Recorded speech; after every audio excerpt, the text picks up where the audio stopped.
Thank you, Mr. Speaker.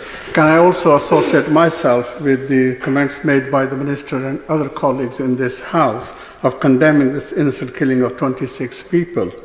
Now, with the tension between India and Pakistan running high and resulting in arrests, does the Minister agree with me, which is also, I think, a number of people have touched on this point, is that we must not let this issue boil over onto our streets? If anything, we should be working to ensure we get the message of peace and hope to that part of the world. And in light of this tit-for-tat actions being taken by Pakistan and India, does the Minister further agree that we need to encourage an open, independent inquiry to establish the facts and ensure accountability and help restore calm? That is far better for this world than India and Pakistan nuclear powers going to war. Minister.